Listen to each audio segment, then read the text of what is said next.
आज एक बहुत ही गंभीर विषय को लेकर, एक राष्ट्रीय विषय को लेकर मैं आप सबके बीच में आई हूँ। आप सभी पत्रकार छायाकार बंधु एक बहुत ही शॉर्ट नोटिस पर आज आप इस प्रेस कॉन्फ्रेंस के लिए आए हैं। मैं आप सभी को दिल की गहराइयों से धन्यवाद करती हूँ, आप सभी का आभार व्यक्त करती हूँ। और आज का जो हमारा विषय ये है कि राहुल गांधी, आप संसद से भागिए मत। देश के यशस्वी गृह मंत्री हर चर्चा के लिए, हर सवाल का जवाब देने के लिए तैयार हैं, लेकिन आप सदन से मत भागिए। चर्चा में शामिल होने का साहस आप रखिए। पिछले दिनों आपने देखा कि बार बार राहुल गांधी झूठ बोल बोलकर, एक भ्रामक प्रचार करके संसद चलने दे नहीं रहे। कभी विषय कुछ आ जाता है, कभी विषय कुछ आ जाता है। सबसे पहले उन्होंने विषय रखा कि शिक्षा मंत्री को इस्तीफा देना होगा। शिक्षा मंत्री का इस्तीफा हो गया। सदन में नीट पर चर्चा होनी चाहिए, नीट पर चर्चा की गई। एक ऐसा कठोर कानून भारतीय जनता पार्टी की केंद्र की सरकार लेकर आई कि 10 वर्षों का कठोर दंड होगा और 10 करोड़ रुपए का जुर्माना होगा। पेपर लीक गैंग में जितने भी लोग शामिल थे या आगे जो भी कभी कोई इस तरीके का अपराध करने की प्लानिंग भी करेगा तो उसकी रूह कांप उठेगी, क्योंकि वो 10 करोड़ का जुर्माना अगर वो नहीं जमा करा पाया तो उसकी संपत्ति कुर्क करके वो 10 करोड़ रुपए उससे सरकार वसूलेगी। तो एक कठोर कदम कि युवाओं के भविष्य के साथ किसी भी प्रकार का खिलवाड़ ना हो, वो एक कठोर कदम भारतीय जनता पार्टी की, हमारी केंद्र की सरकार ने लेने का काम किया। उसके बाद उन्होंने कहा कि देश के गृह मंत्री संसद में अपना बयान दें। किरण रिजिजू हो, चाहे हमारे केंद्रीय मंत्री पीयूष गोयल जी हों, सबने कहा कि देश के गृह मंत्री हर प्रकार की चर्चा के लिए, आपके हर प्रकार के सवाल के लिए तैयार हैं, लेकिन संसद जिसका एक एक मिनट चलने के लिए हम सभी 140 करोड़ देशवासी जो अपनी खून पसीने की कमाई से टैक्स देते हैं, हम सबकी कमाई से वो संसद चलती है। 1 मिनट अगर संसद चलती है तो करीब करीब 1.5 लाख रुपए का खर्च आता है, लेकिन वो सारी की सारी जो खर्चा है वो सारा का सारा व्यर्थ जा रहा है, क्योंकि संसद के पटल में किसी भी प्रकार की चर्चा करने के लिए विपक्ष उपस्थित नहीं हो रहा है।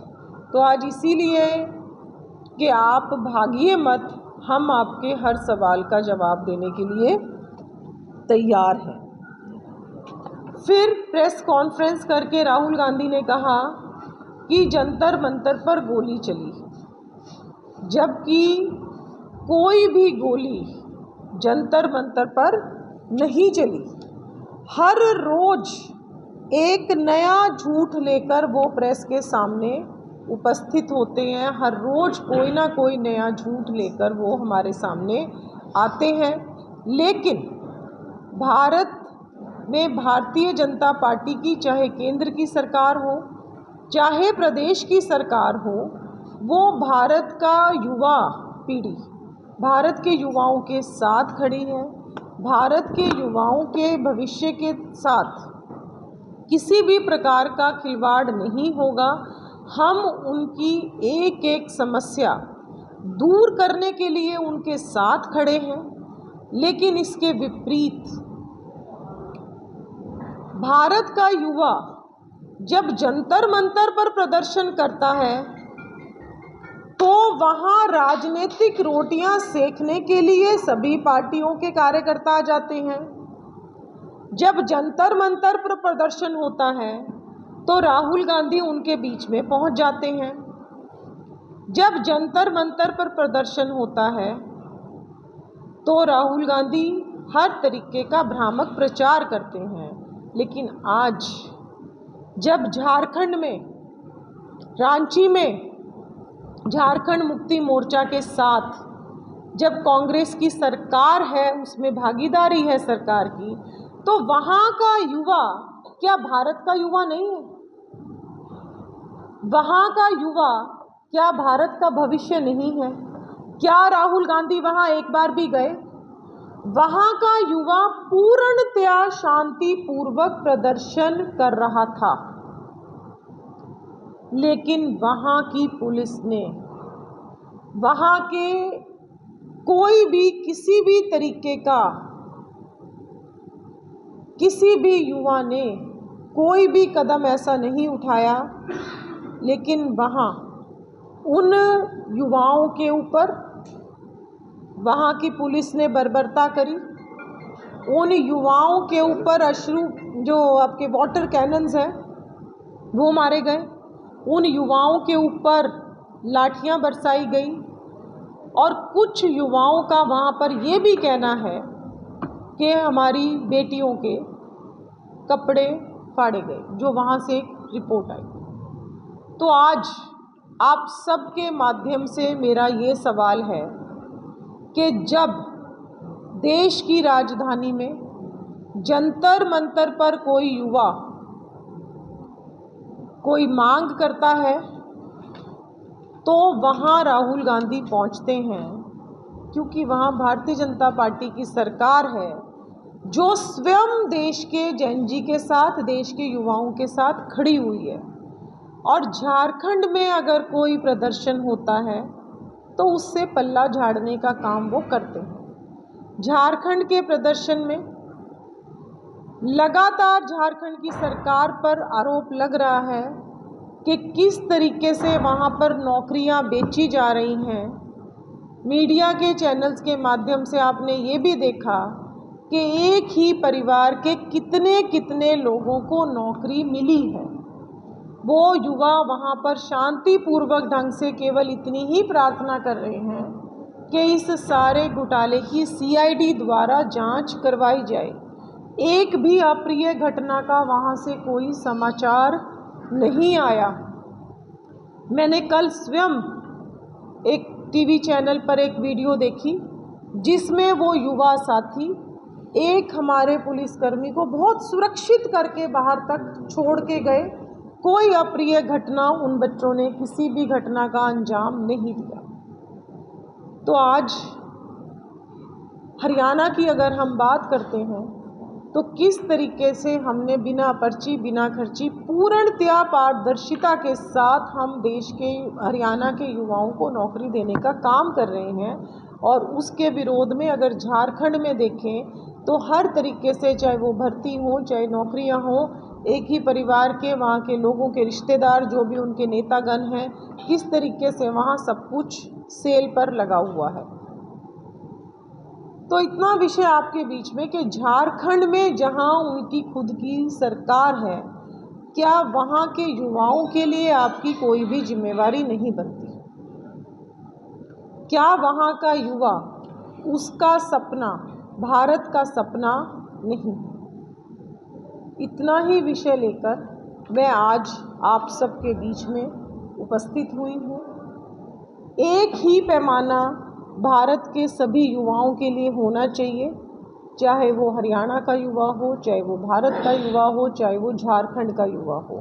ये अलग अलग पैमाने, ये अलग अलग मापदंड क्यों?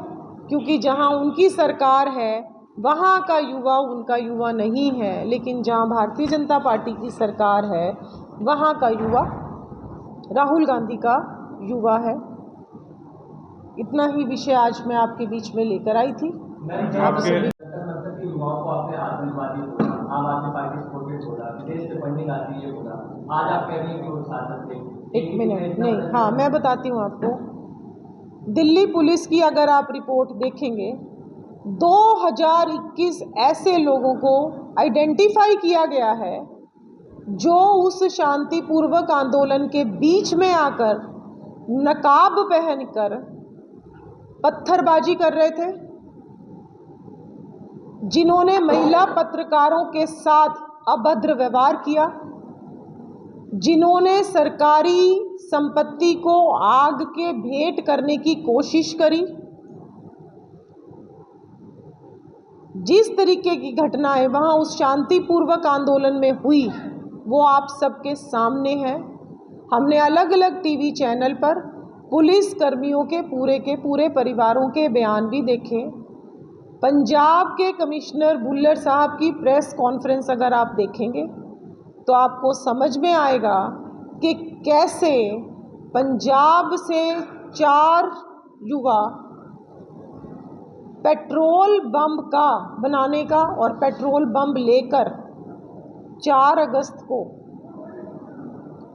उन्होंने क्या क्या अंजाम दिया वो मैं आपको भेज दूंगी अभी पूरी की पूरी प्रेस कॉन्फ्रेंस।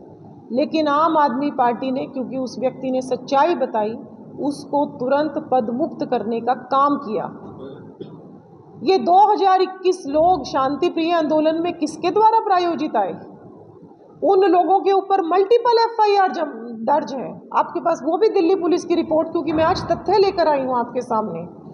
वो मल्टीपल, किसी के ऊपर रेप का, किसी के ऊपर मर्डर का, किसी के ऊपर चोरी का ऐसा इल्जाम है। छात्र आराम से प्रदर्शन कर रहे थे, तो ये लोग कौन थे जो वहां पर अराजकता और आतंक का माहौल फैला रहे थे? होगी जी आपकी बात। नेक्स्ट जी जी हाँ जी, एक मिनट। इसी युवाओं से और स्टूडेंट से रिलेटेड सवाल ये है, अभी जो सड़क का चल है सब, उसमें 22% वोटर सब ये जेन जी से रिलेटेड है, जो 29 साल की उम्र तक है।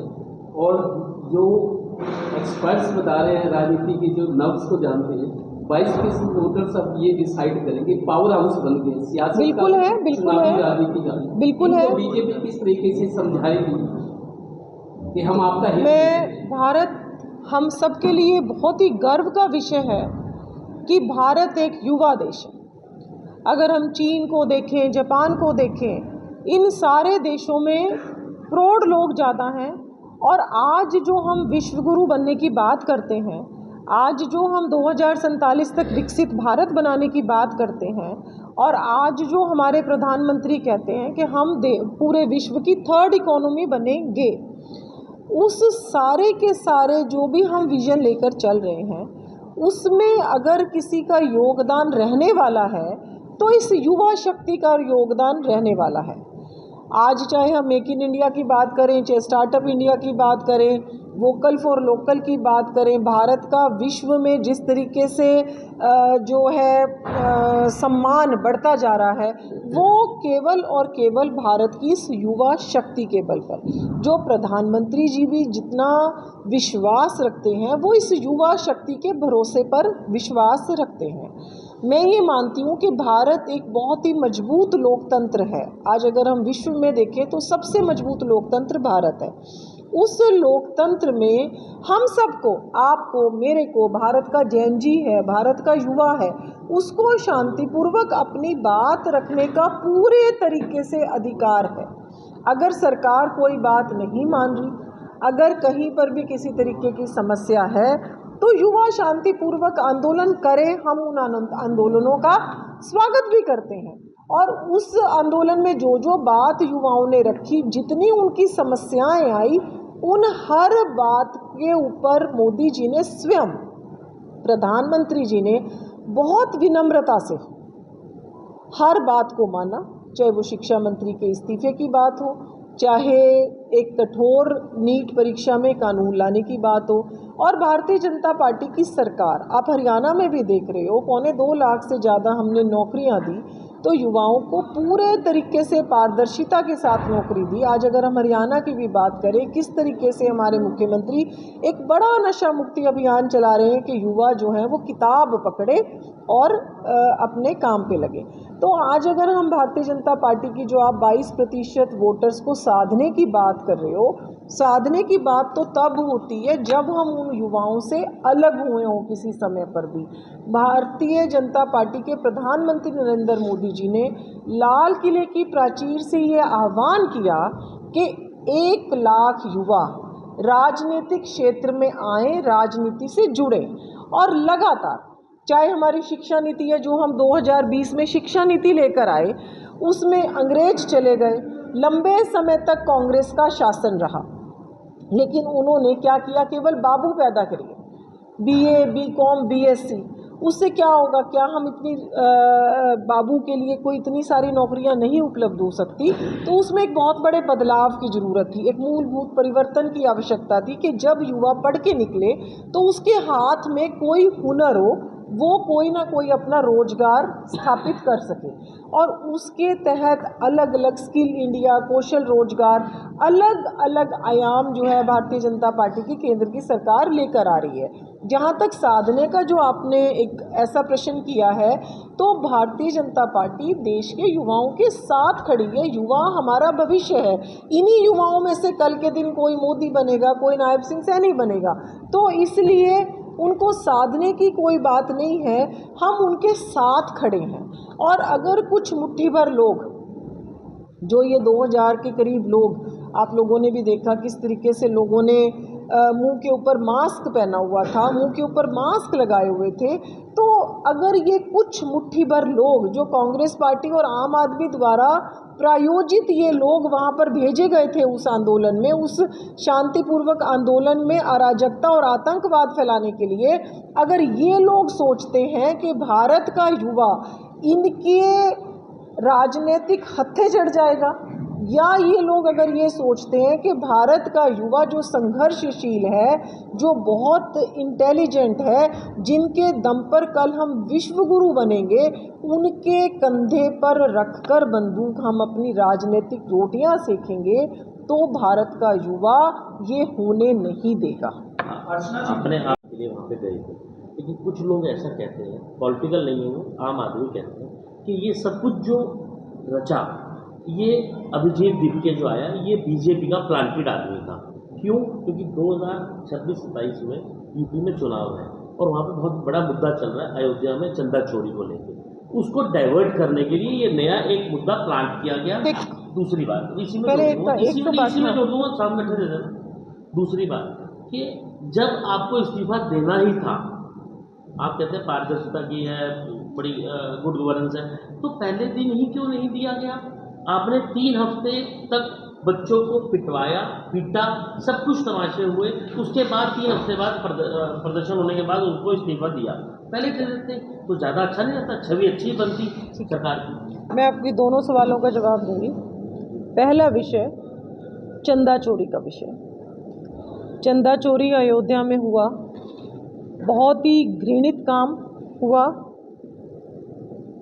एक ऐसा काम, ऐसे राम जिसमें हर एक भारतीय के कण कण में राम बसते हैं, और हम सब के लिए वो एक इतना बड़ा श्रद्धा का केंद्र है।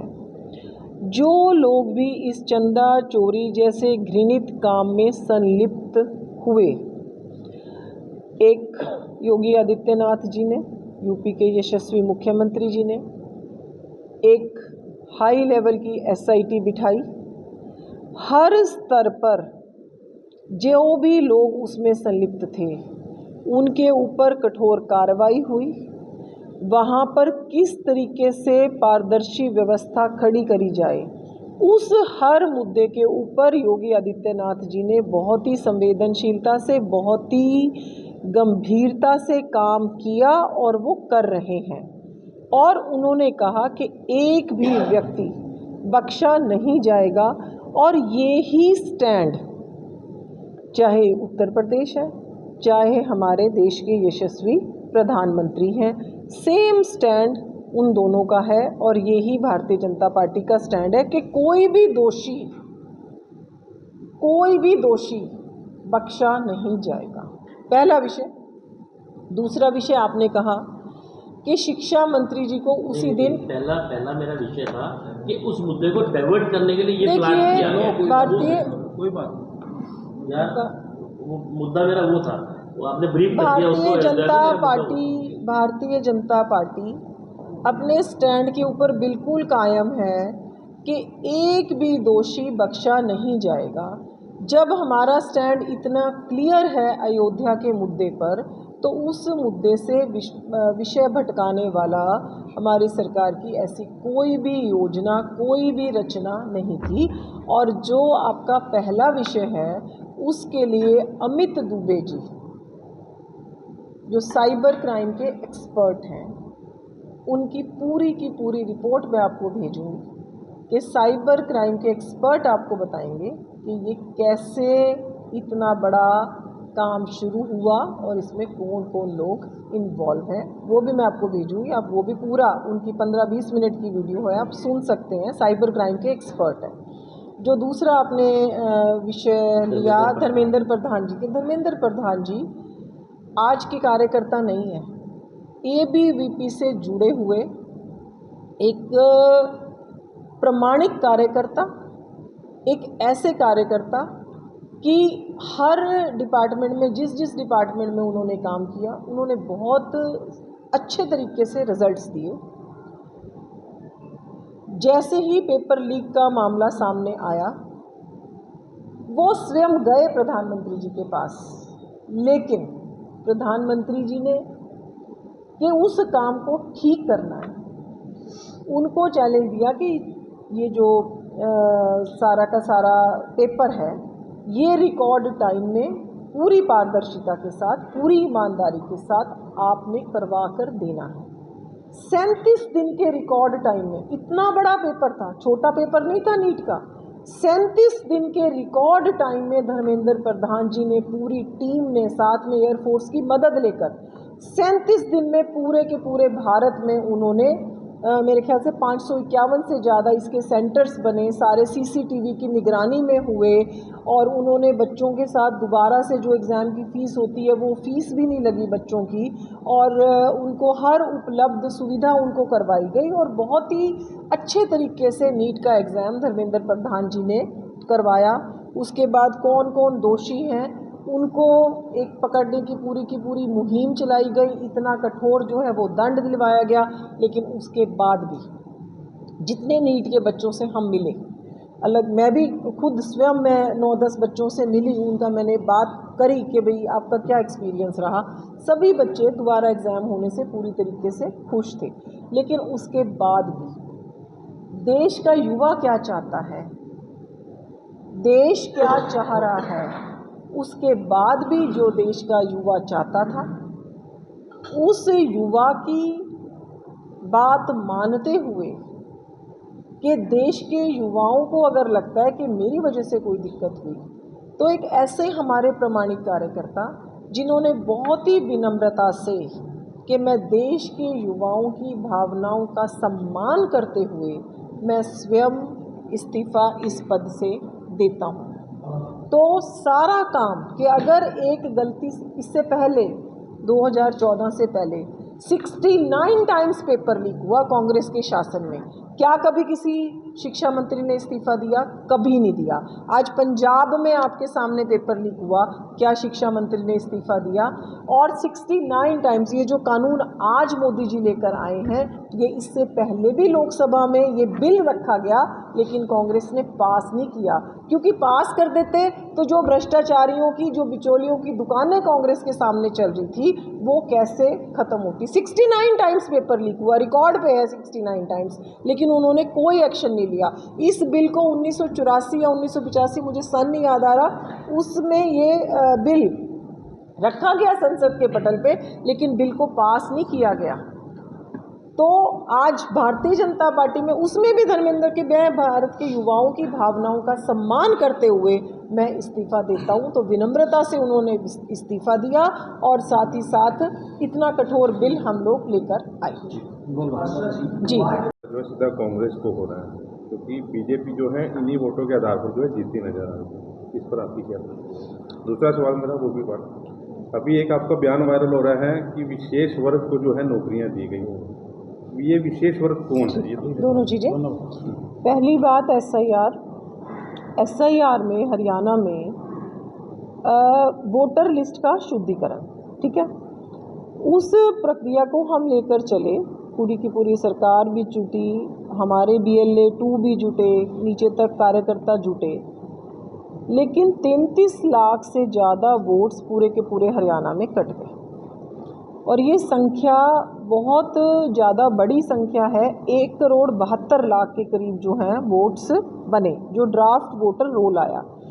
जब 33 लाख वोट्स कटे तो ये एक अदरवाइज़ भी इसमें किसका वोटर है, कौन सी पार्टी का वोटर है, वो बात नहीं है कि किसकी वोट्स कट रही हैं। हमारे अगर लोग हैं जो हरियाणा के लोग हैं, क्योंकि मैं ये मानती हूँ कि लोकतंत्र में मतदान का अधिकार हम सबको है, और किसी का भी कोई भी जो भारतीय है, जो भारत का नागरिक है, मूल भारत का नागरिक है, उसका ये लोकतंत्र का अधिकार है और वो उस अधिकार से वंचित नहीं रहना चाहिए।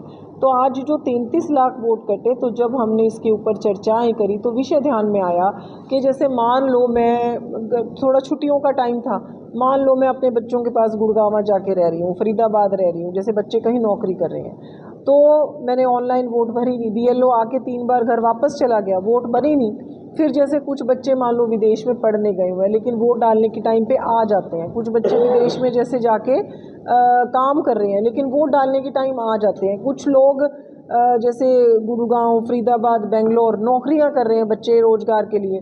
तो वो जो बच्चे हैं उन लोगों ने थोड़ा सा ये किया कि उन्होंने ऑनलाइन फॉर्म भरे नहीं अपने वोट के, और BLO घर जाके वापस आ गया।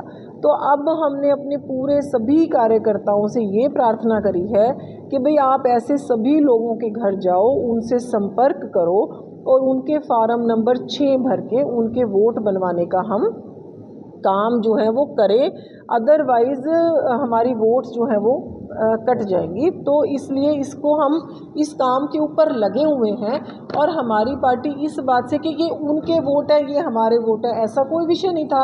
लेकिन यस, एक विषय ज़रूर था कि जो लोग पश्चिम बंगाल से यहाँ आ गए, क्योंकि पश्चिम बंगाल में ममता बनर्जी की सरकार रही, बॉर्डर्स बिल्कुल पोरस थे, सभी बहुत बड़ी मात्रा में, बड़ी संख्या में लोग इन्फिल्ट्रेट कर गए। तो वो जो घुसपैठिए हैं उनको भारत का, वो भारतीय नहीं हैं, उनको वोट देने का कोई अधिकार नहीं है। उन्होंने कुछ भ्रष्ट, मान लो कोई किसी को दे के कुछ पैसे, मान लो आधार कार्ड बनवा लिया और कहीं से फिर वोटर कार्ड भी बनवा लिया, तो उसके हम बिल्कुल पक्ष में नहीं हैं। और हमने अपने नीचे तक के कार्यकर्ताओं से प्रार्थना करी थी कि अगर आपको कहीं पर भी इस तरीके के लोग चिन्हित होते हैं तो आप ज़रूर BLO को बताइए कि हम घुसपैठियों की वोट्स हरियाणा से कटवाएंगे। एक बार इनकी पूरी बात कर दूं। दूसरा इन्होंने बोला रील बना रहे चाइल्ड है, उन्हें कहते हैं बाबर की विरासत पर उनके लगाने वाली नारी बंधन की महिला शक्ति बंधन की आप बात कर, किसने कहा ये? आपके छत्तीसगढ़ के ऑफिसर एक और चीज अभी पर मैं बोलूंगा। एक मिनट भैया, एक मिनट, सुन नहीं रहा मेरे को ना, एक मिनट, एक बार थोड़ा सा जोर से बोल दो भैया। हाँ, टेस्ट चल रहा था, उस पर इतना ना ABVP आया, ना ही बीजेपी नेताओं ने तब खुलकर बोला, उल्टा बेइज्जती और की गई छात्रों की। अब झारखंड में चल रहा है तो वहाँ पर छात्रों के समर्थन में वहाँ घेराव करने बैठे हैं। तो बस ऐसा लग रहा है कि जहाँ पॉलिटिक्स होती वहाँ बीजेपी, क्योंकि छात्रों के साथ आपको चैट क्या था? देखिए, नाच ना जाने आंगन टेढ़ा। हमारे सामने तथ्य हैं कि जहां भारतीय जनता पार्टी की केंद्र में सरकार थी, वह राहुल गांधी भी पहुंचे उस मंच पे, अखिलेश यादव भी पहुंचे, अरविंद केजरीवाल भी पहुंचे। आज झारखंड में जब स्वयं की सरकार और हमारे नेता, चाहे जगत प्रकाश नड्डा जी हैं, चाहे जितेंद्र जी हैं, हमारे नेता उस मंच पर गए, हर संभव प्रयत्न किया कि छात्रों से संवाद हो, बात करी, हर स्तर पर बात करी, बात को सिरे चढ़ाया कि ये आंदोलन खत्म हो और छात्र सुरक्षित अपने घर जाएं। उसके विपरीत झारखंड में कांग्रेस की और झारखंड मुक्ति मोर्चा की सरकार है। हमारे मंत्री दिल्ली के प्लेटफॉर्म पे गए, हमारे सीनियर कार्यकर्ता दिल्ली के प्लेटफॉर्म पे गए, झारखंड में रांची में उनके कौन से नेता उस प्लेटफॉर्म पे गए? आप तो उल्टी बात मुझे बता रहे हो। पर राहुल ने प्रतिक्रिया दी है दोनों बार। उन्होंने पहले बोला हाँ, उन्हें बाद में कहा कि दूसरा ये जो लाठीचार्ज बोले गलत है, तो जबकि मोदी तो हम कोई लाठीचार्ज को, एक बात आप ये बताइए, आज अगर किसी स्टूडेंट के ऊपर लाठीचार्ज होता है तो मैं भी उसको बहुत दुखद घटना मानती हूँ कि किसी भी स्टूडेंट के सबने बोला, किसी भी स्टूडेंट के साथ अगर कोई भी स्टूडेंट को खरोंच भी आई है जो शांतिपूर्वक आंदोलन कर रहे थे, तो इस बात को मैं बिल्कुल समर्थन नहीं देती कि हम भारत के युवाओं के साथ खड़े हैं। अगर किसी युवा को खरोंच भी आई है लाठीचार्ज की वजह से तो हम उसकी निंदा करते हैं और ये बहुत दुखद समाचार है। लेकिन जो पुलिसकर्मी देश की रक्षा के लिए, देश की सुरक्षा के लिए वहाँ पर तैनात करे गए, उनमें से कितने पुलिसकर्मियों को चोटें आई, कितनों को हेड इंजरी हुई, किसी की आंख भी चली गई, हम उसके लिए भी उतना ही दुख व्यक्त करते हैं। मैं दो सवाल इकट्ठे कर देता हूँ। एक तो SIR वाला जो मुद्दा चल रहा है, कांग्रेस के प्रदेशाध्यक्ष और प्रभारी 2 दिन से उनका ये कहना है कि जितने वोट एक विशेष वर्ग लुटेरों का, एक विशेष वर्ग बिचौलियों का, एक विशेष वर्ग जो सुबह सुबह कुर्ते पजामे पहन के कलफ लगाकर और लघु सचिवालय में पहुंच जाते थे। हुड्डा साहब की सरकार थी, उससे पहले इनेलो की सरकार थी, वो बिचौलिए बदलते रहते हैं। वो पहले इनेलो की सरकार में काम करते थे, फिर हुड्डा साहब की सरकार में काम करने लगे। अब या तो आपको अपनी ज़मीन बेचनी पड़ेगी, या आपको घर बेचना पड़ेगा, या आपको माँ की जेवर बेचने पड़ेंगे। अब जब मान लो मैंने बेच तो दिए, लेकिन अब कोई मीडिएटर तो चाहिए ना सेटिंग करवाने के लिए। आपको पता है HCS की नौकरियां कैसे मिलती थी, आपको पता है हर तरीके की नौकरी कैसे मिलती थी, या फिर उनके रिश्तेदार हो तब नौकरी मिल सकती थी। लेकिन अब मान लो मैंने ज़मीन भी बेच दी, मैंने 50 लाख रुपए इकट्ठे कर लिए, लेकिन अब सेटिंग करवाने वाला तो कोई चाहिए विशेष वर्ग के लोग। वो लोग अब उन सब की दुकान बंद होगी, क्योंकि ना तो अब वो लघु सचिवालय में दिखते, अब उनके सबके कुर्ते पजामे खुंटियों पर टंगे हुए हैं। तो ये था वो विशेष वर्ग लुटेरों का, बिचौलियों का, सेटिंग करने वालों का। इस विशेष वर्ग की मैं लगातार बात कर रही हूँ, और आज झारखंड में भी जहाँ कांग्रेस की सरकार है सेम स्टेटस हो रहा है। इसी चीज़ के लिए उन जो छात्रों का झारखंड में आंदोलन चल रहा है। मेरे कल आपने ये बात की थी, विशेष वर्ग को नौकरियां दी गई। क्या चीज़ है? विशेष वर्ग को नौकरियां तो ये विशेष वर्ग कोई तो ये तो विशेष वर्ग कोई तो नौकरियां मिल रही थी, इन्हीं के तो किसी के बच्चा लग रहा था, किसी का जो पर्ची खर्ची से लग रहे थे, इसी विशेष वर्ग को तो नौकरी मिल रही थी। जो चौटाला सरकार में थे वो कांग्रेस में चले गए, जो कांग्रेस वाले जो BJP में आ गए, वो विशेष वर्ग आपके पास तो कुछ होगा नहीं। हमारा जब हमने करी पूरी पारदर्शिता से कर दी नौकरी, तो फिर बताओ वो विशेष वर्ग कैसे आएगा? लास्ट सवाल भाई साहब। मैं ये कहना चाह रहा हूँ में ऐसा हो गया, इसमें थोड़ा स्पष्टीकरण या आपका बयान जरूरी है, क्योंकि आपका पैतृक जिला प्रदेश है। देखिए, जो आप बात कर रहे हो, पहली बात तो मेरे विषय ऐसा कोई ध्यान में नहीं है। दूसरी बात, भारतीय जनता पार्टी एक अनुशासित पार्टी है और हम बहुत अनुशासन से चलने वाले लोग हैं। जैसे ही जो भी विषय आपने बताया, मैं इस बैठक के तुरंत बाद इस विषय की जांच कराऊंगी, और कोई भी तथ्य अगर मेरे सामने आता है तो तुरंत कार्रवाई होगी, तुरंत कार्रवाई होगी, क्योंकि मैं किसी भी तरीके की अनुशासनहीनता भारतीय जनता पार्टी हरियाणा में होने नहीं दूंगी। और जैसे ही कोई भी तथ्य मेरे सामने आता है तो आपको तुरंत एक्शन नज़र आएगा। लेकिन मैं तथ्यों पर जाती हूँ, बिना तथ्यों के मैं कोई भी कमेंट नहीं कर सकती। बहुत बहुत धन्यवाद, बहुत बहुत आभार।